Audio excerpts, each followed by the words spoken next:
సహోదరులందరికీ యేసుక్రీస్తు నామంలో వందనాలు. మనందరికీ తండ్రి అయిన దేవునికి స్తుతులు స్తోత్రములు.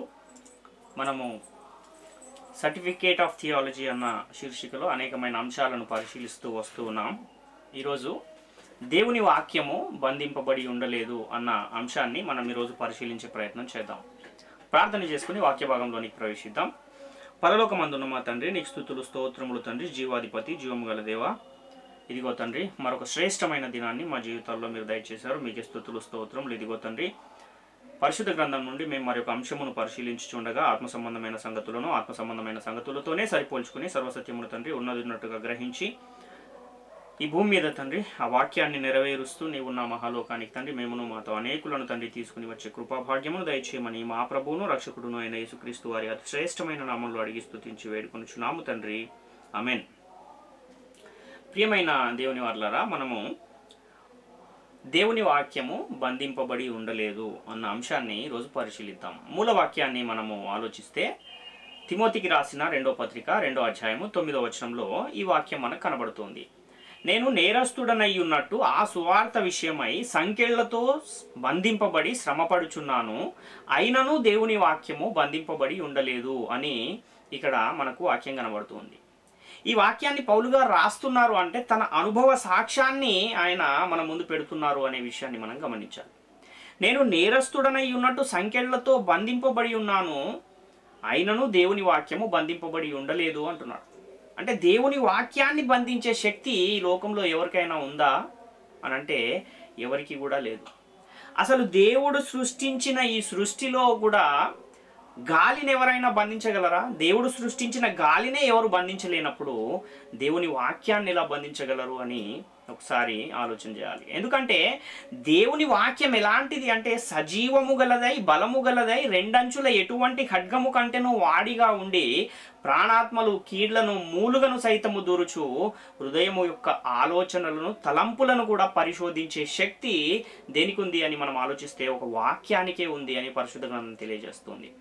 కాబట్టి ప్రియులారా, దేవుని వాక్యము బంధింపబడి ఉండలేదు అని ఇంత స్పష్టమైన లేఖనము మనకు కనబడుతుంది. ఎఫెసీ పత్రిక 6వ అధ్యాయము 19వ వచనాన్ని కూడా మనం చూస్తే, మరియు నేను దేని నిమిత్తము రాయబారిన ఈ సంకెళ్లలో ఉన్నానో ఆ సువార్త మర్మమును ధైర్యముగా తెలియజేయుటకు నేను మాటలాడ నోర తెరుచున్నప్పుడు అని ఇక్కడ పౌలు గారు చెబుతున్నారు. అంటే దేని నిమిత్తము రాయబారిగా ఉన్నారు పౌలు గారు అంటే సువార్త నిమిత్తము ఆయన ఒక రాయబారిగా ఏర్పరచబడ్డాడు. గతంలో మనము ఈ వాక్యము అనే విషయంలోనే సువార్త ప్రకటించుచున్న వారు తీసుకోవాల్సిన జాగ్రత్తలు ఏంటి, వాక్యము వినుచున్న వారు తీసుకోవాల్సిన జాగ్రత్తలు ఏంటి, వాక్యం వినుచున్న వారిలో ఉన్న లోపాలేంటి, ఇవన్నీ విషయాలు, సువార్త యొక్క విశిష్టత ఏంటి, ఇవన్నీ కూడా మనము నేర్చుకున్నాం. క్రైస్తవుని యొక్క ఔన్నత్యం ఏంటి అన్న విషయాన్ని కూడా మనము నేర్చుకుని ఉన్నాం. కాబట్టి పౌలు గారు సువార్త నిమిత్తము నేను బంధింపబడి ఉన్నాను అంటున్నాడు. అలాగే నేను సువార్త విషయమై రాయబారినై ఉన్నాను అన్న ఆ మాటను మనము పరిశీలిస్తున్నాం. కాబట్టి ఒక వ్యక్తిని బంధించినంత మాత్రాన, ఒక వ్యక్తిని ఆటంకపరిచినంత మాత్రాన సువార్త ఆగిపోయే పరిస్థితి ఉందా అంటే ఎంత మాత్రము లేదు. ఎందుకంటే ఎవరి వాక్యం అది ఎవరి చేత సిద్ధపరచబడింది అంటే దేవుని వాక్యం అయి ఉన్నది. దేవుని వాక్యాన్ని ఆపే శక్తి ఈ లోకంలో ఎవరికైనా ఉందా అంటే ఎవరికి కూడా లేదు అన్న విషయాన్ని మనం గమనించాలి. ఒకవేళ ఈ సువార్త అనేది మనుషుల వలన కలిగినదైతే అది వ్యర్థమైపోతుంది. కానీ అది ఎవరి వలన ఆ సువార్త కలిగింది, ఆ దేవుని వాక్యం ఎవరి వలన కలిగింది అంటే దేవుని వలన కలిగిన దానిని ఎవరు కూడా వ్యర్థపరచలేరు అని కూడా అపోస్తుల కార్యాల్లో మనము చూస్తాం. కాబట్టి సువార్తకు ఆటంకాలు అనేవి చాలా వరకు జరుగుతున్నాయి. సువార్తను బంధించాలనే ప్రయత్నాలు చాలా వరకు జరుగుతూ ఉన్నాయి. ఈ సువార్తను బంధించాలన్న ఈ ప్రయత్నము ఎవరు చేస్తూ ఉన్నారు? ఎవరు ఈ సువార్తను బంధించాలని ప్రయత్నిస్తున్నారు అని మనం ఆలోచించే ముందు అసలు సువార్త అంటే ఏంటి అన్న ఆ విషయాన్ని మనం ఆలోచిస్తే కొరింథీయులకు రాసిన 1వ పత్రిక 15వ అధ్యాయము 1-4 వచనాల్లో మరియు సహోదరులారా, నేను మీకు ప్రకటించిన సువార్తను మీకు తెలియపరచుచున్నాను, మీరు దానిని అంగీకరించి దాని అందే నిలిచి ఉన్నారు. మీ విశ్వాసము వ్యర్థమైతేనే గాని నేను ఏ ఉపదేశ రూపముగా సువార్త మీకు ప్రకటించి తినో ఆ ఉపదేశమును మీరు గట్టిగా పట్టుకుని ఉన్న ఎడల ఆ సువార్త వలననే మీరు రక్షణ పొందువారయ్యుందురు. నాకు ఇయ్యబడిన ఉపదేశమును మొదట మీకు అప్పగించి తిని, అదేమనగా లేఖనముల ప్రకారము క్రీస్తు మన పాపముల నిమిత్తం మృతి పొందెను, సమాధి చేయబడెను, లేఖనముల ప్రకారము 3వ దినమున లేపబడెను అంటున్నాడు. ఇది సువార్త అని పౌలు గారు చెబుతున్నారు. కాబట్టి ఈ ఏదైతే ఈ సువార్త ఉందో ఇదేం చేస్తుంది అనంటే రక్షణను కలగజేస్తుంది. ఒక మనిషి యొక్క ఆత్మను రక్షించే ఒక పనిని ఈ సువార్త చేస్తూ ఉంది అన్న విషయాన్ని మనం ఇక్కడ గమనించాలి. కాబట్టి ఇంత గొప్ప సువార్తను ఆపే ఒక పరిస్థితి ఉందా అనంటే అది ఎంత మాత్రము లేదు అనే విషయాన్ని మనం గమనించాలి. అపోస్తలులు మొదటి శతాబ్ద కాలంలో ఏం ప్రకటించారు, దేనిని విని నమ్మితే ఈ లోకంలో ఉన్న వారికి ప్రయోజనం ఉంటుందని వారు ప్రకటించారంటే దేవుని వాక్యాన్ని వారు ప్రకటించారు, ఆత్మలను రక్షించే సువార్తను వారు ప్రకటించారు. యేసుక్రీస్తు మరణ సమాధి పునరుత్థానములనే అపోస్తలులు ప్రకటించారు. అదే సువార్తగా పరిశుద్ధ గ్రంథం మనకు తెలియజేస్తూ ఉంది. అపోస్తల కార్యాలు 2వ అధ్యాయం 24వ వచనాన్ని మనం పరిశీలిస్తే, మరణము ఆయనను బంధించుట అసాధ్యము గనుక దేవుడు మరణ వేదనలు తొలగించి ఆయనను లేపెను అని ఇక్కడ మనం చూస్తున్నాం. అదేవిధంగా అపోస్తల కార్యాలు 2వ అధ్యాయం 32వ వచనాన్ని మనం చేస్తే, ఈ యేసుని దేవుడు లేపెను, దీనికి మేమందరము సాక్షులము అని ఇక్కడ మనకి ఇంకొక లేఖనము కనబడుతుంది. అపోస్తల కార్యాలు 3వ అధ్యాయం 15వ వచనాన్ని కూడా మనం చూస్తే, మీరు జీవాధిపతిని చంపితిరి గాని దేవుడు ఆయనను మృతులలో నుండి లేపెను, అందుకు మేము సాక్షులము అని ఇక్కడ అపోస్తలులు ఎప్పుడైతే మొదటి శతాబ్ద కాలంలో యేసుక్రీస్తు వారి లోకానికి వచ్చి భూమి మీద 33.5 సంవత్సరాలు జీవించి అపోస్తలులతో కూడా వారు ఒక 3.5 సంవత్సరాల కాలము వాక్యాన్ని ప్రకటించి తర్వాత సువార్తను ప్రకటించే ఆ పనిని ఆ అపోస్తలులకు ప్రకటించి యేసుక్రీస్తు వెళ్ళిపోయిన తర్వాత ఈ అపోస్తలులందరూ కూడా దేనిని ప్రకటిస్తూ ఉన్నారంటే యేసుక్రీస్తు యొక్క మరణ సమాధి పునరుత్థానములనే వారు ప్రకటిస్తున్నారు. అదే సువార్తగా మనకు కనబడుతుంది. అపోస్తల కార్యాలు 5వ అధ్యాయం 30వ వచనాన్ని కూడా మనం చూస్తే, మీరు మ్రానును వ్రేలాడవేసి సంహరించిన యేసును మన పితరుల దేవుడు లేపెను అని ఇక్కడ కనబడుతున్న వాక్యాన్ని మనం చూస్తున్నాం. అపోస్తల కార్యాలు 4వ అధ్యాయం 10వ వచనాన్ని కూడా మనం చూస్తే, మీరందరూ ఇశ్రాయేలు ప్రజలందరూ తెలుసుకొనవలసినది ఏమనగా, మీరు సిలువ వేసినట్టు మృతులలో నుండి దేవుడు లేపినట్టు నజరేయుడైన యేసుక్రీస్తు నామముననే వీడు స్వస్థత పొంది మీ ఎదుట నిల్చున్నాడు అని ఇక్కడ మనకు చాలా స్పష్టమైన లేఖనాలు కనబడుతున్నాయి. అంటే ఈ ప్రకటించిన సువార్త ఏంటి అని అంటే యేసుక్రీస్తు యొక్క మరణ సమాధి పునరుత్థానాలు. ఈ మొదటి శతాబ్ద కాలం నుండి కూడా సువార్తకు ఆటంకాలు ఎందుకు జరుగుతున్నాయి? ఈ సువార్త ప్రకటింపకూడదనేది ఎవరి ఉద్దేశంగా కనబడుతుంది? సువార్తకు ఆటంకాలు జరిగించే వారిని ఏమని పిలవాలి? ఈ సువార్తకు ఆటంకాలు జరిగించేవాడు ఎవరు అని మనం ఆలోచన చేస్తే మనకు పాత నిబంధన నుండి కూడా మనము పరిశీలించుకుంటూ వస్తే అపవాది లేదా సాతాను అనువాడు ఈ సువార్తకు ఆటంకాలను కలగజేస్తూ వస్తున్నాడు అని మనకు అనేకమైన లేఖన సాక్ష్యాలు కనబడతాయి. సాతాను ఎందుకు సువార్తకు ఆటంకం జరిగిస్తూ ఉన్నాడు? ఈ సువార్త ప్రకటిస్తే వాడికి వచ్చే నష్టం ఏంటి అన్న విషయాన్ని కూడా మనం ఆలోచిస్తే, ఈ రాజ్య సువార్త సకల జనులకు సాక్షార్థమై లోకమందంతటను ప్రకటించబడిపోతే ఏమొస్తుంది? అంతము వచ్చేస్తుంది. అంతం వచ్చేస్తే అపవాదికి జరిగే నష్టం ఏంటి అని అంటే, అపవాది వాని దూతలు కూడా నిత్యాగ్ని గుండానికి వెళ్ళిపోయే పరిస్థితి దేవుడు ఆల్రెడీ ముందే నియమించి పెట్టాడు. కాబట్టి ఈ కారణాన్ని బట్టి సువార్తకు ఆటంకాలు జరుగుతున్నాయి. అంటే సకల జనులకు సువార్త అనేది ప్రకటించబడకూడదు. ప్రకటించబడితే అంతం వచ్చేస్తుంది. కాబట్టి అంతం రాకుండా ఉండాలంటే ఏం జరగాలి? సువార్త ప్రకటింపబడకుండా ఉండాలి. అందువలననే సువార్తకు ఆటంకాలను అపవాది ఆ కాలం నుండి కూడా కలగజేస్తూ ఉన్నాడు. మత్తయి సువార్త 24వ అధ్యాయం 14వ వచనాన్ని మనం చూస్తే, మరియు ఈ రాజ్య సువార్త సకల జనములకును సాక్షార్థమై లోకమందంతటను ప్రకటింపబడును, అటు తరువాత అంతము వచ్చును అంటున్నాడు. కాబట్టి ఈ సువార్త అనేది ఎప్పుడైతే అందరికీ ప్రకటించబడిపోతుందో అప్పుడు అంతం వచ్చేస్తుంది. అంతం వచ్చేస్తే అపవాది వాని దూతలు నిత్యాగ్ని గుండములోనికి వెళ్ళిపోయే పరిస్థితి ఉంది. కనుక ఆ నిత్యాగ్ని గుండము నుంచి తప్పించుకోవడానికి ఇంకా కొంతకాలము వారు సమయాన్ని పొందుకుని అనేకుల యొక్క విశ్వాసాన్ని పాడు చేయడానికే ఈ విధంగా సువార్తకు ఆటంకాలను అపవాది కలుగజేస్తూ ఉన్నాడు అన్న విషయాన్ని మనం గమనించాలి. కాబట్టి ఎవరు కూడా దేవుని చిత్త ప్రకారం పరలోకం వెళ్ళకూడదు, వాడికి దక్కని పరలోకం ఎవరికి కూడా దక్కకూడదు అనే ఒక కుయుక్తితో యుగ యుగాలు నరకాగ్నిలో కాలకుండా ఉండడానికి ఇంకా కొంచెం సమయము మాకు దొరకాలి అని అంటే ఏం చేయాలి? సువార్తను అడ్డగించాలి, సువార్తను ఆటంకపరచాలనే ఒక ఆలోచనతో అపవాది లేదా సాతాను ఏం చేస్తున్నాడంటే సువార్తకు ఆటంకాలను కలుగజేస్తున్నాడు, సువార్తను బంధించే ఒక ప్రయత్నము చేస్తూ ఉన్నాడు. అందుకనే అపవాది సువార్తకు ఆటంకాలు జరిగిస్తూ ఉన్న అనేకమైన సందర్భాలు మనకు కనబడుతూ ఉంటాయి. అసలు ఈ సువార్తకు లోబడకపోతే ఏం జరుగుతుంది అన్న విషయాన్ని కూడా మనం ఒకసారి పరిశీలన చేయగలిగితే తెస్సలోనికైలకు రాసిన 2వ పత్రిక 1వ అధ్యాయం 6-7 వచనాల్లో ప్రభు అయిన యేసు తన ప్రభావమును కనపరచు దూతలతో కూడా పరలోకము నుండి అగ్నిజ్వాలల్లో ప్రత్యక్షమై దేవునిని ఎరగని వారికిని మన ప్రభు అయిన యేసు సువార్తకు లోబడని వారికిని ప్రతిదండన చేయును అంటున్నాడు. అంటే దేవుడు తెలియకపోయినా, యేసుక్రీస్తు యొక్క సువార్తకు లోబడకపోయినా అలాంటి వారికి ప్రతిదండన జరగబోతూ ఉంది.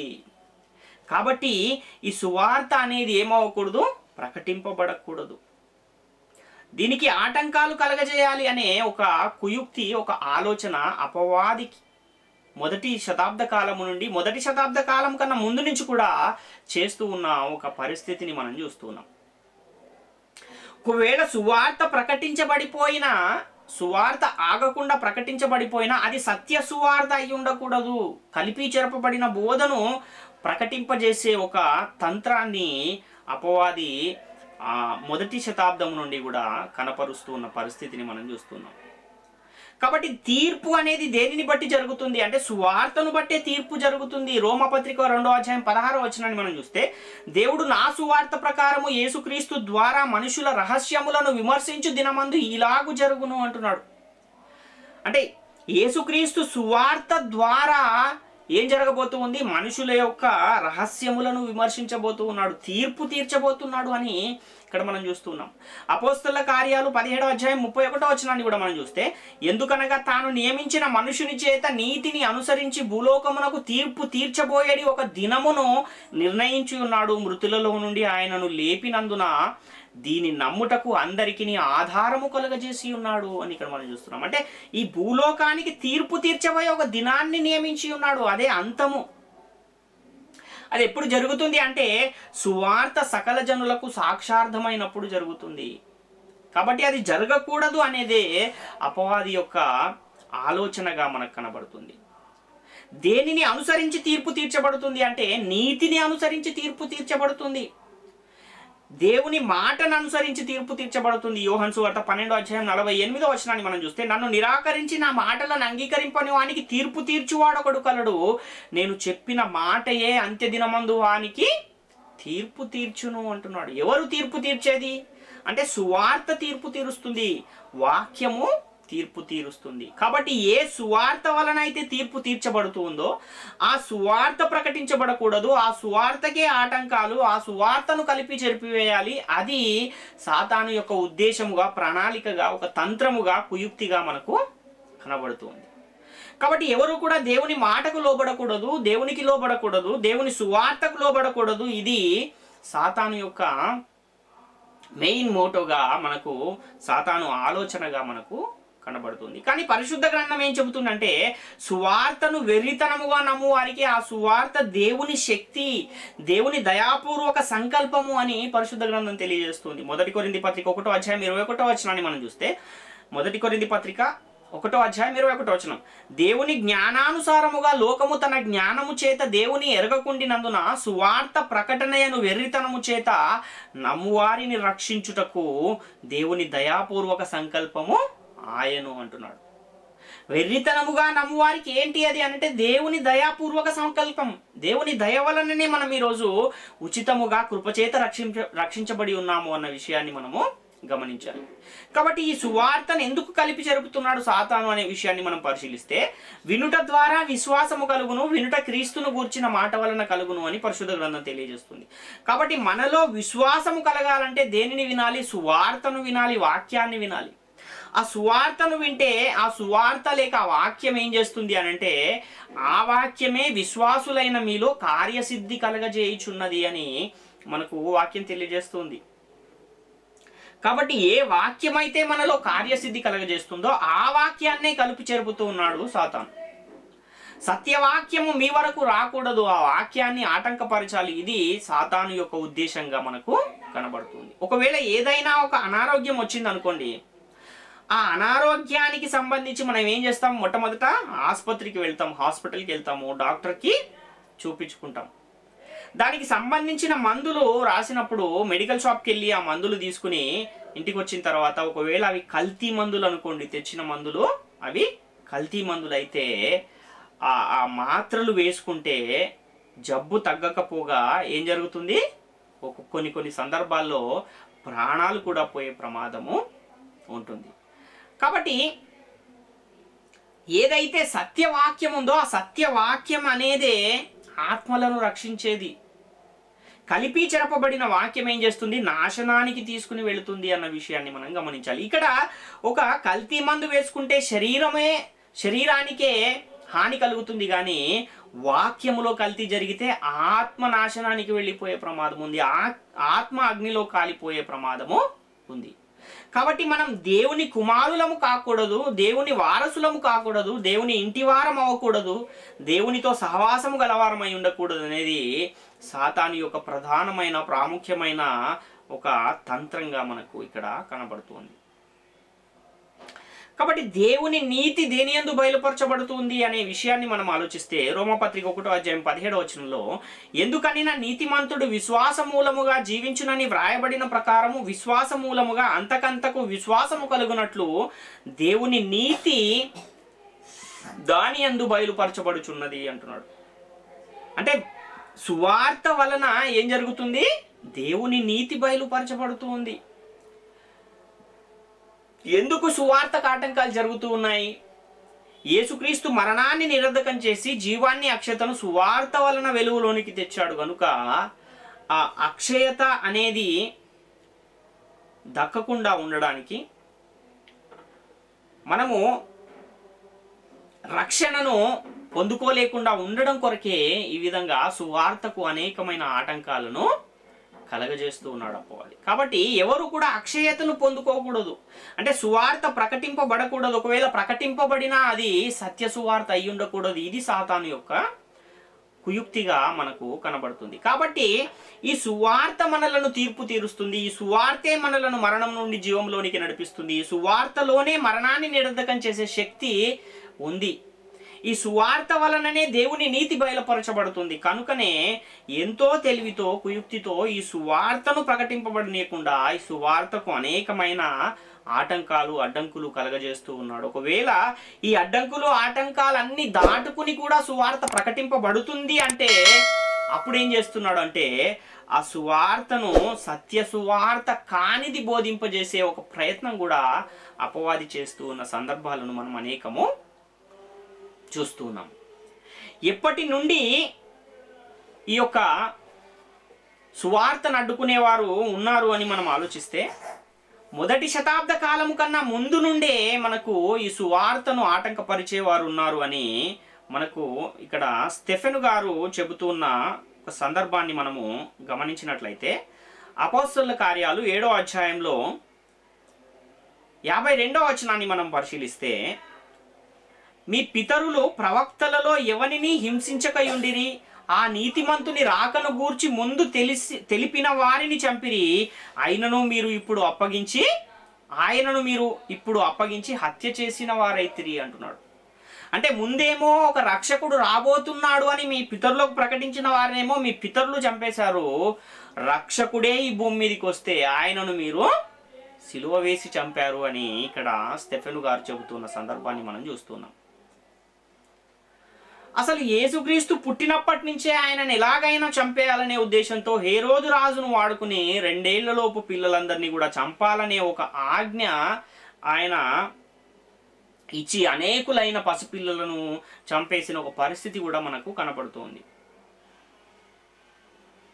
అదేవిధంగా యేసుక్రీస్తును పుట్టగానే చంపాలనుకున్నాడు. అంతేకాకుండా క్రీస్తు ద్వారా రక్షణ ఈ లోకానికి రాకూడదు అని పసిప్రాయంలోనే క్రీస్తును చంపేసే ప్రయత్నం కూడా అపవాది చేసినట్టుగా మనకు కనబడుతుంది.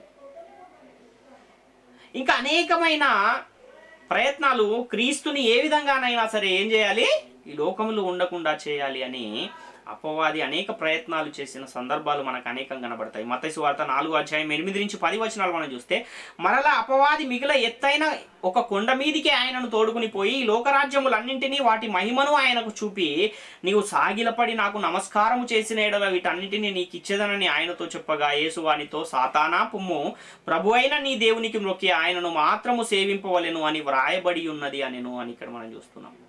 అంటే ఈ లోకరాజ్యాల మహిమ నాకు అప్పగింపబడి ఉన్నది, నేను ఎవరికి ఇవ్వాలనుకుంటే వారికి ఇవ్వచ్చు, కనుక నీవు నాకు సాగిలపడితే ఈ మహిమంతా నీకు ఇచ్చేస్తాను అని యేసుక్రీస్తును ఆయన ఏ విధంగానైనా సరే దేవుని ఆజ్ఞలను అతిక్రమింపజేయాలనే ఒక ప్రయత్నము ఇక్కడ మనకు కనబడుతుంది. అప్పుడు యేసుక్రీస్తు వారు ఏం చెప్తున్నాడు, నీ ప్రభు అయిన దేవునికి మాత్రమే మొక్కవలెనని వ్రాయబడి ఉన్నది అని చెప్పి అపవాదికి జ్ఞాపకం చేసిన ఒక సందర్భాన్ని మనం చూస్తున్నాం.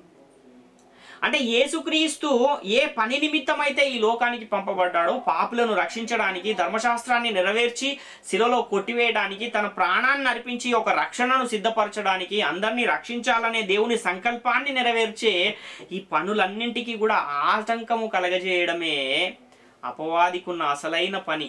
కనుకనే యేసుక్రీస్తు చేత ఎలాగైనా దేవుని ఆజ్ఞలను అతిక్రమింపజేసి దేవుని చిత్తాన్ని జరగకుండా ఆపడమే పనిగా పెట్టుకున్నాడు. ఆ పనిని కరెక్ట్గా 100%కి 100% నిబద్ధతతో చేసిన వారు ఎవరైనా ఈ భూమి మీద ఉన్నారంటే అపవాది మాత్రమే అన్న విషయాన్ని మనం ఇక్కడ గమనించాలి.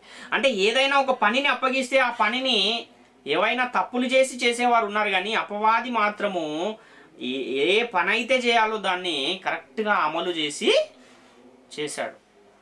కానీ యేసుక్రీస్తు శిలువ మరణ పునరుత్థానములే సువార్త కనుక అసలు యేసుక్రీస్తు సిలువ ఎక్కకుండా చేస్తే అసలు సువార్త ప్రకటనే లేకుండా పోతుంది కదా అనే ఉద్దేశంతో క్రీస్తును కూడా అనేక మార్లు ఆటంకపరుస్తూ ఉన్నాడు అపవాది. అది ఎలాగూ జరగలేదు కనుకనే ఈ సువార్తను ప్రకటింపబడనీయకూడదు, ఒకవేళ సువార్త ప్రకటింపబడినా అది సత్య సువార్త అయి ఉండకూడదు అని ఈ సువార్తకు అనేక విధాలుగా ఆయన ఆటంకాలను కలగజేస్తూ ఉన్నాడు. ఒకసారి యేసుక్రీస్తును అపవాది శోధించాడా అని మనం ఆలోచిస్తే ఒక్కసారి కాదు, అనేక మార్లు అవకాశం దొరికినప్పుడల్లా ఎవరెవరైతే ఆయనకు అందుబాటులో ఉన్నారో వారందరినీ కూడా వాడుకుని యేసుక్రీస్తును అనేక మార్లు శోధించిన సందర్భాలు మనకు కనబడతాయి. యోహాను సువార్త 6:15 మనం చూస్తే, రాజుగా చేయుటకు వారు వచ్చి తన్ను బలవంతముగా పట్టుకొనబోచున్నారని యేసు ఎరిగి మరలా కొండకు ఒంటరిగా వెళ్ళెను. ఇక్కడ ఏం చేశారు, రాజును చేయాలి యేసును అని అనేకులు ఆయనను బలవంతం చేసిన సందర్భం. కానీ అక్కడ యేసుక్రీస్తు వెళ్ళిపోయాడు అక్కడి నుంచి. అసలు యేసుక్రీస్తు చెప్పింది ఏంటంటే, నా రాజ్యం ఈ లోక సంబంధమైనది కాదు అని యేసుక్రీస్తు చెబుతూ ఉంటే అక్కడ ఉన్న వారందరూ కూడా ఈ లోక సంబంధమైన రాజుగా ఆయన్ని చేద్దాం అనుకున్న ఒక పరిస్థితి. అంటే ఈ ఆటంకాలు ఈ రోజు ప్రారంభమైనవి కావు. మొదటి శతాబ్ద కాలం నుండి కూడా అవి జరుగుతూ ఎన్నో ప్రయత్నాలను అపవాది చేస్తూ వచ్చాడు. నేడు కూడా అనేకమైన ప్రయత్నాలు సువార్తను అడ్డుకున్నట్టుకు జరుగుతూ ఉన్నాయి. ఇంకొకసారి యేసుక్రీస్తుని చంపాలనే ప్రయత్నాన్ని కూడా అపవాది అక్కడ ఉన్న ప్రజలను వాడుకుని చేసిన ఆ సందర్భాన్ని కూడా మనం చూస్తే లూకా సువార్త 4:29 ఆగ్రహముతో నిండుకుని లేచి ఆయనను పట్టణములో నుండి వెళ్ళగొట్టి ఆయనను తలక్రిందుగా పడద్రోయవలెనని తమ పట్టణము కట్టబడిన కొండపేటు వరకు ఆయనను తీసుకుని పోయిరి అని ఇక్కడ మనం చూస్తూ ఉన్నాం. అంటే యేసుక్రీస్తు ఎందుకు ఈ లోకానికి వచ్చాడంటే తన ప్రాణాన్ని అర్పించి దేవుని యొద్ద ఒక మార్గాన్ని సిద్ధపరిచి అందరి కొరకు రక్షణ సువార్త ద్వారా ఒక రక్షణ మార్గాన్ని సిద్ధపరచడానికి ఆయన ఈ లోకానికి వచ్చాడు. ఆ పనిని జరగకుండా అడ్డుకోవడమే పనిగా పెట్టుకుని సాయశక్తులా ప్రయత్నించి అనేక ఆటంకాలు అడ్డంకులను అపవాది కలగజేసిన ఒక సందర్భాన్ని మనం చూస్తున్నాం. తనతోనే ఉన్న పేతురును కూడా వాడుకుని ఒక సందర్భంలో ఆ పేతురు కూడా యేసుక్రీస్తుకు వ్యతిరేకమైన మాటలు, దేవుని సంకల్పానికి వ్యతిరేకమైన మాటలు మాట్లాడిన ఆ సందర్భాన్ని కూడా మనం చూస్తే మత్తయి సువార్త 16వ అధ్యాయం 21-23 వచనాలు మనం చూస్తే, అప్పటి నుండి తాను యెరూషలేమునకు వెళ్ళి పెద్దల చేతను ప్రధాన యాజకుల చేతను శాస్త్రుల చేతను అనేక హింసలు పొంది చంపబడి 3వ దినమున లేచుట అగత్యమని యేసు తన శిష్యులకు తెలియజేయ మొదలు పెట్టగా, పేతురు ఆయన చేయి పట్టుకుని, ప్రభువా, అది నీకు దూరమవునుగాక, అది నీకెన్నడూను కలగదని ఆయనను గద్దింపసాగాను. అయితే ఆయన పేతురు వైపు తిరిగి, సాతానా, నా వెనుకకు పొమ్ము, నీవు నాకు అభ్యంతరకారణమై ఉన్నావు, నీవు మనుషుల సంగతులనే తలంచుచున్నావు గాని దేవుని సంగతులను తలంపకై ఉన్నావని పేతురుతో చెప్పాను అని ఇక్కడ మనం చూస్తున్నాం. ఇక్కడ యేసుక్రీస్తు పేతురును ప్రేరేపించి, సాతాను పేతురును ప్రేరేపించి ఈ మాట చెబుతున్నాడు. ఆ విషయాన్ని పసిగట్టిన యేసుక్రీస్తు వారు సాతానా వెనుకకు పొమ్ము అని పేతురును గద్దించిన ఒక సందర్భాన్ని మనం చూస్తున్నాం. అంటే అంతకుముందే యేసుక్రీస్తుని నీవు సజీవుడవ దేవుని కుమారుడవైన క్రీస్తువు అని చెప్పిన పేతురే, పరలోకపు తాళపు చెవులను నీకు ఇచ్చదును అని చెప్పిన యేసుక్రీస్తే పేతురును గూర్చి సాక్ష్యం ఇచ్చిన పేతురే, యేసుక్రీస్తును గూర్చి సాక్ష్యం ఇచ్చిన ఆ పేతురే, ప్రభువాయి నీకు జరగకుండును గాక అంటున్నాడు అని అంటే, అందులో పేతురులో ఎవరు పనిచేస్తున్నారు అంటే అపవాది పనిచేస్తున్నాడు. కనుక పేతురునే, క్రీస్తుతో నడిచిన పేతురునే అపవాది వాడుకున్నప్పుడు మరి నేటి కాలంలో కూడా పెద్ద పెద్ద సేవకులైన వారిని కూడా వాడుకునే అవకాశం ఉందా లేదా అంటే 100% ఉంది. కాబట్టి వాక్యము ప్రకటిస్తూ ఉన్న బోధకులు నేటి కాలంలో చాలా అప్రమత్తంగా జాగ్రత్త గల వారై ఆత్మ సంబంధమైన సంగతులతోనే సరిపోల్చి ప్రకటించే ఒక బాధ్యత బోధకుల మీద ఉన్నది అన్న విషయాన్ని మనము గమనించాలి. నా తండ్రి చిత్తాన్ని నెరవేర్చడము నాకు ఆహారమై ఉన్నది అని యేసుక్రీస్తు వారు చెబుతున్నారు. యేసుక్రీస్తు మృతులలో నుండి తిరిగి లేచుట వలన ఏం జరుగుతుంది అంటే, జీవముతో కూడిన నిరీక్షణ వస్తుంది, నిర్మలమైనది వాడబారనిదినైన స్వాస్థ్యము మనకు కలుగుతుంది. ఇది జరగకూడదంటే యేసుక్రీస్తు శిలువ యాగం జరగకూడదు అనుకున్నాడు.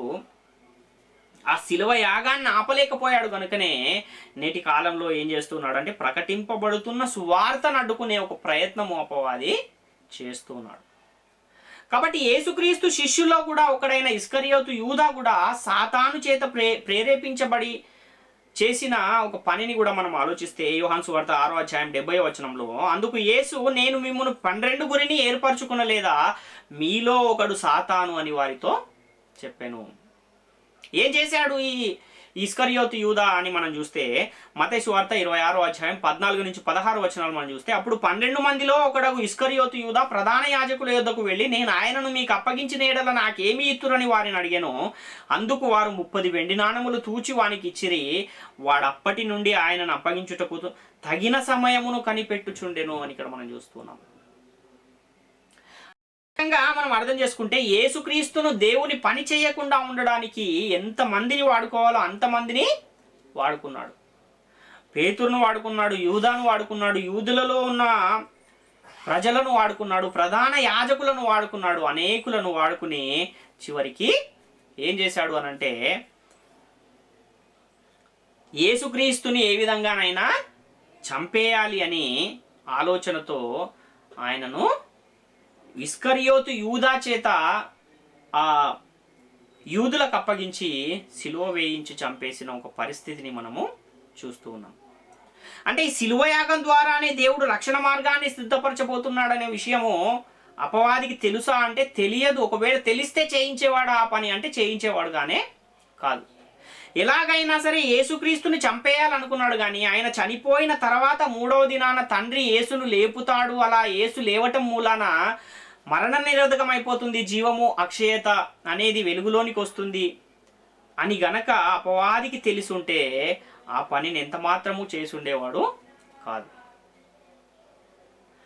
మొదటి కొరింథీ పత్రిక 2వ అధ్యాయం 6-8 వచనాలు మనం చూస్తే, పరిపూర్ణులైన వారి మధ్య జ్ఞానమును బోధించుచున్నాము, అది ఈ లోక జ్ఞానము కాదు, నిరర్ధకులైపోవుచున్న ఈ అధికారుల జ్ఞానమును కాదు గాని దేవుని జ్ఞానమును మర్మమైనట్టుగా బోధించుచున్నాము. ఈ జ్ఞానము మరుగై ఉండెను, జగదుత్పత్తికి ముందుగానే దీనిని దేవుడు మన మహిమ నిమిత్తము నియమించెను.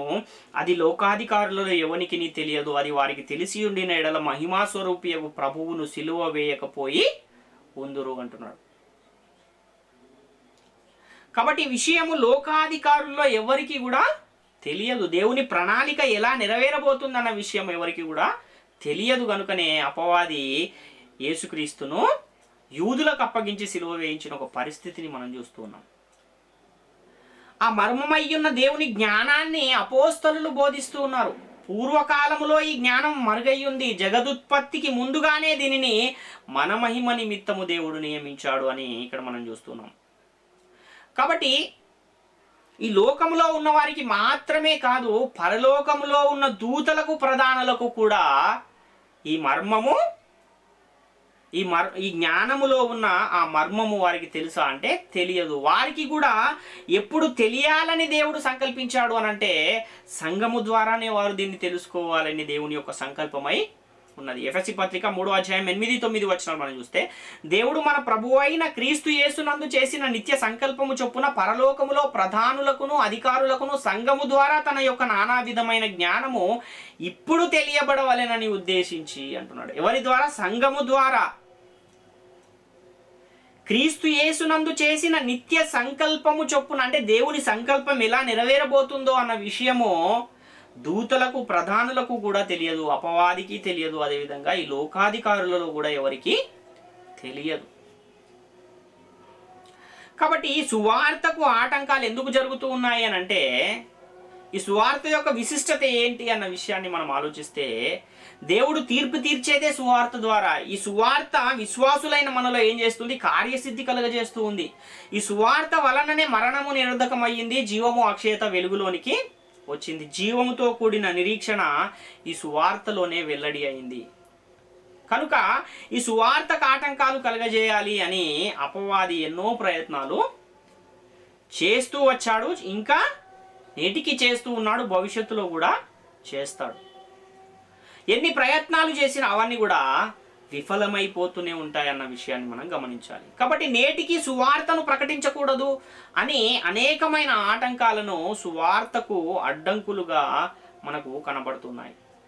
ఒకటేమో సువార్తను ప్రకటింపబడనీయకుండడం, ఇంకోటేమో అపవాది పరిచారకులకు నీతి పరిచారకుల వేషము ధరింపజేసి భిన్నమైన సువార్తను ప్రకటింపజేయటం అనేది కూడా జరుగుతుంది. అంటే సువార్త ప్రకటనను ఎలాగూ ఆపలేకపోతున్నాము కనుక ఏం చేయాలంటే సత్య సువార్తను మరుగుపరిచి భిన్నమైన సువార్తను కలిపి చెరిపిన బోధను ప్రకటింపజేయాలన్న ఒక ఆలోచనతో అనేకులను తన పరిచారకులుగా చేసుకుని నేటి కాలంలో సత్యము కాని దానిని, సువార్త కాని దానిని ప్రకటిస్తున్న అనేకమైన పరిస్థితులు మనకు కనబడుతున్నాయి. సంఘానికి ఒక స్తంభముగా ఎంచబడిన పేతురే నీవు సజీవుడవైన దేవుని కుమారుడవైన క్రీస్తు అని చెప్పి మరలా నేను పెద్దల చేత అధికారుల చేత హింసింపబడి మృతి పొంది 3వ దినాన లేచుట అగత్యమని యేసుక్రీస్తు చెప్పిన ఆ దేవుని సంకల్పాన్నే ఎదిరించి ప్రభువా ఇది నీకు జరగకుండునుగాక అన్నాడు అనంటే, నేటి కాలములో కూడా బోధకులుగా ఉన్నవారు సువార్త కాని దానిని ప్రకటించే అవకాశం ఉందా లేదా అంటే ఉంది. కాబట్టి పేతురునే అపవాది వాడుకున్నప్పుడు నేడు వాక్యాన్ని ప్రకటిస్తున్న వారు కూడా అపవాది వాడుకోకుండా ఉంటాడా అనంటే తప్పకుండా వాడుకునే ప్రయత్నం చేస్తాడు. కాబట్టి ఆ జాగ్రత్త గలవారమై సత్యవాక్యాన్ని సరిగా విభజించి ఆత్మ సంబంధమైన సంగతులతో సరిపోల్చి వాక్యాన్ని ఎప్పుడైతే ప్రకటిస్తామో అప్పుడే మనము సకల జనులకు సువార్తను సాక్షార్థము చేయువారముగా ఉంటామన్న విషయాన్ని మనం గమనించాలి. కాబట్టి మృతులలో నుండి లేచిన ఈ యేసుక్రీస్తు ఎక్కడి నుంచి మనల్ని తప్పిస్తున్నాడు అంటే ఉగ్రత నుండి మనలను తప్పిస్తున్నాడు, నరకాగ్ని నుండి మనలను తప్పిస్తున్నాడు. 1 తెస్సలోనిక పత్రిక 1వ అధ్యాయం 10వ వచనాన్ని మనం చూస్తే, దేవుడు మృతులలో నుండి లేపిన యేసు అనగా రాబో ఉగ్రత నుండి మనలను తప్పించుచున్న ఆయన కుమారుడైన యేసు పరలోకము నుండి వచ్చునని ఎదురు చూచుటకును మీరు ఎలాగూ దేవుని వైపునకు తిరిగితిరో ఆ సంగతి వారే తెలియజేయుచున్నారు అంటున్నాడు. అంటే ఉగ్రత నుండి తప్పించడానికే ఈ యొక్క సువార్తను సిద్ధపరిచి దేవుని యొద్ద ఒక మార్గాన్ని ఏర్పరిచాడు యేసుక్రీస్తు అన్న విషయాన్ని గమనించాలి. రోమపత్రిక 1:5 మనం చూస్తే యేసుక్రీస్తు శరీరమును బట్టి దావీదు సంతానముగాను మృతులలో నుండి పునరుత్థానుడైనందున పరిశుద్ధమైన ఆత్మను బట్టి దేవుని కుమారుడుగాను ప్రభావముతో నిరూపింపబడెను. కాబట్టి మృతులలో నుండి తిరిగి లేచటం వలన దేవుని కుమారుడిగా ప్రభావముతో నిరూపింపబడ్డాడు. అలా యేసుక్రీస్తును దేవుని కుమారుడని ఆయనను దేవుడు మృతులలో నుండి లేపాడని నమ్మి సత్యవాక్యము వలన ఎవరైతే జన్మిస్తూ ఉన్నారో వారిని దేవుడు లేపుతాడు అని అపోస్తలులు మొదటి శతాబ్ద కాలం నుంచి కూడా ప్రకటిస్తూ వస్తూ ఉన్నారు. నేడు బోధకులుగా ఉన్నవారు కూడా అదే వాక్యాన్ని ప్రకటించాలి. 2 కొరింథీ పత్రిక 4:15 చూస్తే ప్రభు అయిన యేసును లేపిన వాడు యేసుతో మమ్మను కూడా లేపి మీతో కూడా తన ఎదుట నిలవబెట్టునని ఎరిగి మేమును విశ్వసించుచున్నాము గనుక మాట్లాడుచున్నాము అని ఇక్కడ పౌలు గారు చెబుతున్నారు. 1 కొరింథీ పత్రిక 6:14 కూడా మనం చూస్తే దేవుడు ప్రభువును లేపెను మనలను కూడా తన శక్తి వలన లేపును అంటున్నాడు. అదేవిధంగా పౌలు గారు ఏం చెబుతున్నారంటే సువార్త ప్రకటించకపోయిన ఎడల నాకు శ్రమ అంటున్నాడు. అంటే పౌలుకు ఒక్కడికే శ్రమ అనంటే ఎవరైతే సత్య సువార్తను ప్రకటించడం లేదో వారికి కూడా శ్రమ అనే విషయాన్ని మనం ఇక్కడ గమనించాలి. కాబట్టి మొదటి శతాబ్ద కాలంలో కూడా సువార్తను ప్రకటించకూడదని హెచ్చరించిన సందర్భాలు అనేకం మనకు కనబడతాయి. అపోస్తలులు ప్రకటిస్తున్న సువార్తను మీరు ప్రకటించకూడదు, మీరు ఈ సువార్తను బట్టి ఎక్కడా కూడా వాక్యాన్ని ప్రకటించకూడదు అని అపోస్తలులను హెచ్చరించిన సందర్భాలను కూడా మనం చూస్తే అపోస్తల కార్యాలు 4:17-19 అయినను ఇది ప్రజలలో ఇంకా వ్యాపించకుండుటకై ఇక మీదట ఈ నామమును బట్టి ఏ మనుషులతోనైనను మాట్లాడకూడదని మనము వారిని బెదురు పెట్టవలెనని చెప్పుకొనిరి. అప్పుడు వారిని పిలిపించి మీరు యేసు నామమును బట్టి ఎంత మాత్రమును మాట్లాడకూడదు, బోధింపకూడదని వారికి ఆజ్ఞాపించిరి. అందుకు పేతురును యోహానును వారిని చూచి దేవుని మాట వినుట కంటే మీ మాట వినుట దేవుని దృష్టికి న్యాయమా, మీరే చెప్పుడి అంటున్నాడు. అంటే అక్కడ ఉన్న అధికారులు ప్రధానులు ఏం చెబుతున్నారంటే మీరు యేసు నామమును బట్టి ఎక్కడ కూడా బోధించకూడదు అని వారికి ఆజ్ఞాపిస్తున్నారు. కానీ ఇక్కడ పేతురు ఏం చెబుతున్నాడు, యోహాన్ ఏం చెబుతున్నాడు అంటే దేవుని దృష్టికి మీ మాట వినుట న్యాయమా లేకపోతే దేవుని మాట వినుట న్యాయమా, మీరే చెప్పుడి అని ఇక్కడ వారు చెప్పిన ఒక సందర్భాన్ని మనం చూస్తూ ఉన్నాం. అపోస్తల కార్యాలు 5:21 కూడా చూస్తే వారు ఆ మాట విని తెల్లవారగానే దేవాలయములోనికి వెళ్ళి బోధించుచుండిరి. ప్రధాన యాజకుడును అతనితో కూడా నున్నవారును వచ్చి మహాసభ వారిని ఇశ్రాయేలీయుల పెద్దలనందరినీ పిలువనంపించి వారిని తోడుకుని రండని బంట్రౌతులను చెరసాలకు పంపిరి అంటున్నాడు. అంటే అనేకమైన ఆటంకాలు సువార్తను ప్రకటించకుండా ఉండటానికి అనేకమైన ఆటంకాలను ఇక్కడ అపోస్తలులకు కూడా కలిగించిన పరిస్థితులు మనం చూస్తున్నాం. అపోస్తల కార్యాలు 5:40-42 కూడా చూస్తే వారు అతని మాటకు సమ్మతించి అపోస్తలులను పిలిపించి కొట్టించి యేసు నామమును బట్టి బోధింపకూడదని ఆజ్ఞాపించి వారిని విడుదల చేసిరి. ఆ నామము కొరకు అవమానము పొందుటకు పాత్రులని ఎంచబడినందున వారు సంతోషించుచు మహాసభ ఎదుట నుండి వెళ్ళిపోయి ప్రతిదినము దేవాలయములోను ఇంటింటను మానక బోధించుచు యేసే క్రీస్తని ప్రకటించు చుండిరి. అంటే ఇంత జరుగుతూ ఉన్న వారిని కొట్టిన, వారిని చెరసాలలో వేసిన వారు ఏం చేస్తూ ఉన్నారు, యేసే క్రీస్తని సువార్తను ప్రకటిస్తూ ఉన్నారు. అపోస్తల కార్యాలు 6:1 కూడా మనం చూస్తే ఆ దినములలో శిష్యుల సంఖ్య విస్తరించుచున్నప్పుడు అనుదిన పరిచర్యలో తమలోని విధవరాండ్రులను చిన్నచూపు చూచిరని హెబ్రీయుల మీద గ్రీకు భాష మాట్లాడు యూదులు సనగసాగారు. అంటే ఆ దినములలో శిష్యుల సంఖ్య ఏమవుతుంది, విస్తరించబడుతూ ఉంది. అంటే ఇన్ని ఆటంకాలు వస్తూ ఉన్నా సువార్తను ఆపే ప్రయత్నాలు జరుగుతూ ఉన్నా కూడా ఏం జరుగుతుంది అంటే శిష్యుల సంఖ్య విస్తరించబడుతుంది, దేవుని రాజ్యంలో అనేకులు చేర్చబడుతూ ఉన్నారు అన్న విషయాన్ని మనం ఇక్కడ గమనించాలి. కాబట్టి ఇలా సత్య సువార్త ఒకవైపు ప్రకటించబడుతుంది, అలాగే కొంతమంది భిన్నమైన సువార్తను కూడా ప్రకటిస్తూ ఉన్నారు ఆ కాలము నుండే. అంటే భిన్నమైన సువార్తను ప్రకటించే వారు ఎక్కడి నుండి వస్తున్నారంటే వారు కూడా సంఘములో నుండే బయలుదేరుతారు అని పౌలు గారు చెబుతున్నారు. అపోస్తల కార్యాలు 20వ అధ్యాయం 29-30 వచనాలు చూస్తే, నేను వెళ్ళిపోయిన తర్వాత క్రూరమైన తోడేళ్లు మీలో ప్రవేశించునని నాకు తెలియను, వారు మందను కనికరింపరు మరియు శిష్యులను తమ వెంట ఈడ్చుకుని పోవాలనని వంకర మాటలు పలుకు మనుషులు మీలోనే బయలుదేరుదురు అంటున్నాడు. అంటే మీలో ఉన్న మనుషులలోనే కొంతమంది ఏం చేస్తారు, భిన్నమైన సువార్తను ప్రకటిస్తారు, సువార్త కాని దానిని ప్రకటిస్తారు అని ఇక్కడ పౌలు గారు చాలా స్పష్టంగా చెబుతున్న సందర్భాన్ని మనం చూస్తున్నాం. గలతీ పత్రిక 1వ అధ్యాయం 6-7 వచనాలు కూడా మనం చూస్తే, క్రీస్తు కృపను బట్టి మిమ్మల్ని పిలిచిన వానిని విడిచి భిన్నమైన సువార్త తట్టుకు మీరు ఇంత త్వరగా తిరిగిపోవట చూడగా నాకు ఆశ్చర్యమగుచున్నది. అది మరి ఒక సువార్త కాదు కానీ క్రీస్తు సువార్తను చెరపగోరి మిమ్మల్ని కలవరపరచువారు కొందరు ఉన్నారు అంటున్నాడు. అంటే అపోస్తలుడైన పౌలు గారు అక్కడ కొన్ని సంఘాలను స్థాపించి ఆ సంఘాలలో సువార్తను ప్రకటించి ఆయన వేరొక ప్రాంతానికి వెళ్ళి మరలా వచ్చి ఆ ప్రాంతానికి మరలా తిరిగి వచ్చే సమయానికి అక్కడ ఏం జరిగిందంటే భిన్నమైన సువార్త ప్రకటించబడిపోయింది. దాన్ని నమ్మేవారు కూడా అనేకులు అక్కడ వచ్చేసారు. కాబట్టి మొదటి శతాబ్దములోనే ఈ భిన్నమైన సువార్త కాని దానిని ప్రకటించేవారు ఏమైపోతున్నారంటే ఎక్కువైపోతూ ఉన్నారు. పరిశుద్ధాత్మ ప్రేరణతో అపోస్తలులు సత్య సువార్తను ప్రకటిస్తూ ఉంటే వెలుగుదూత వేషము ధరించుకుని అపవాది పరిచారకులుగా ఉన్నవారు కూడా వాక్యాన్ని కలిపి చెరిపిన బోధన ఏం చేస్తున్నారు, వారితో పాటు అనేకులను పాడు చేస్తూ ఆ అసత్య సువార్తను ప్రకటించేవారు కూడా అనేకులు కనబడుతున్నారు. 2వ కొరింథీ పత్రిక 11వ అధ్యాయము 2-4 వచనాలు చూస్తే, దేవాసక్తితో మీ ఎడల ఆసక్తి కలిగి ఉన్నాను, ఎందుకనగా పవిత్రురాలైన కన్యకగా ఒకటే పురుషునికి అనగా క్రీస్తుకు సమర్పింపవలెనని మిమ్మల్ని ప్రదానము చేస్తుంది. కానీ సర్పము తన కుయుక్తి చేత హవ్వను మోసపరిచినట్లు మీ మనసులను చెరపబడి క్రీస్తు ఎడలనున్న సరళత నుండి పవిత్రత నుండి ఎట్లయినను తొలగిపోవునేమో అని భయపడుచున్నాను. ఏలైనగా వచ్చినవాడు ఎవరైనను మేము ప్రకటింపని మరి ఒక యేసును ప్రకటించినను, లేక మీరు పొందని మరి ఒక ఆత్మను మీరు పొందినను, మీరు అంగీకరింపని మరి ఒక సువార్త మీరు అంగీకరించినను, మీరు వానిని గూర్చి సహించుట యుక్తమే అంటున్నాడు. అంటే ఈ వేరొక యేసును ప్రకటించడం అనేది, సువార్త కాని దానిని ప్రకటించడం అనేది ఎప్పటి నుంచి జరుగుతుంది అంటే మొదటి శతాబ్దం నుండి జరుగుతుంది.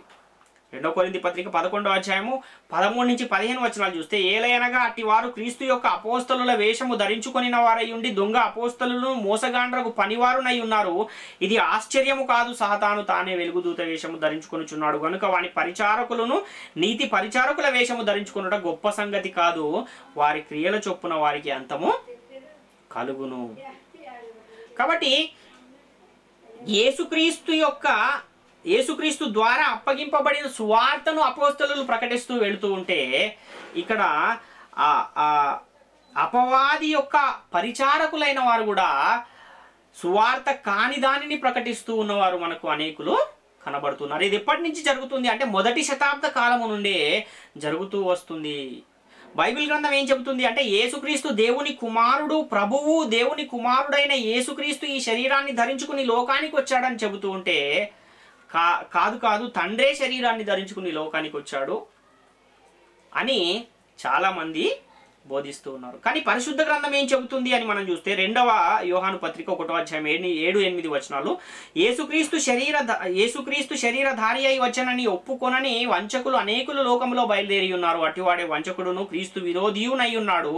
మేము మీ మధ్యను నెరవేర్చిన కార్యములను చెడగొట్టుకొనక మీరు పూర్ణ ఫలము పొందునట్లు జాగ్రత్తగా చూచుకొనుడి అంటున్నాడు. యేసుక్రీస్తు దేవుని కుమారుడైన యేసుక్రీస్తు శరీరధారి అయి లోకానికి వచ్చాడనేది అది సత్య సువార్త. కాబట్టి సువార్తను ప్రకటించనీయకుండా ఆటంకాలు ఈరోజు జరిగాయి, ఆ రోజు కూడా జరిగాయి, ఈరోజు కూడా జరుగుతూనే ఉన్నాయి.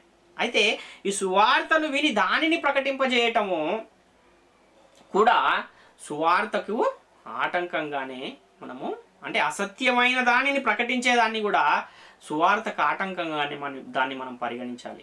కానీ అపవాది ఎన్ని ప్రయత్నాలు చేసినా సత్య సువార్త ప్రకటన అనేది ఆగుతుందా అంటే, దేవుని సంకల్పాన్ని నెరవేర్చే ఆ పని ఆగుతుందా అంటే ఆగనే ఆగదు. అందుకనే పౌలు గారు నేను నేరస్తుడనై ఉన్నట్టు సంకెళ్లతో బంధింపబడి ఉన్నాను, కానీ దేవుని వాక్యము బంధింపబడి ఉండలేదు అని అక్కడ చెబుతున్న సందర్భాన్ని మనం చూస్తున్నాం.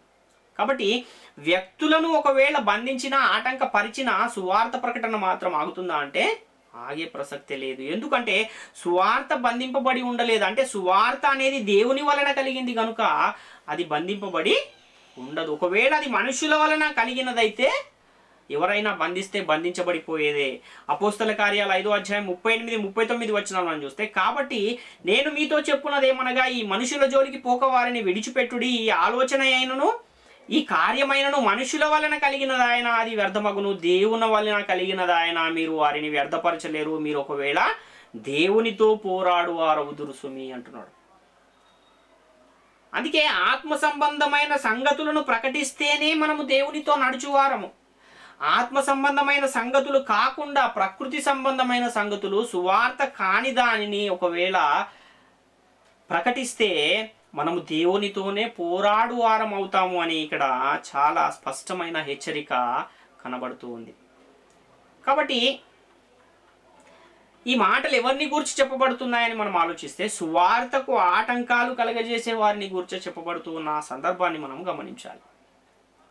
కాబట్టి సువార్తకు ఆటంకాలు కలగజేసేవారు కానీ, భిన్నమైన సువార్తను ప్రకటించేవారు కానీ ఒకసారి తమ్మును తామే స్వపరిశీలన చేసుకోవాలి. ఎందుకంటే వారు దేవునితోనే పోరాడుతున్నాము అన్న విషయాన్ని మనసులో ఉంచుకోవాలన్న విషయాన్ని గమనించాలి.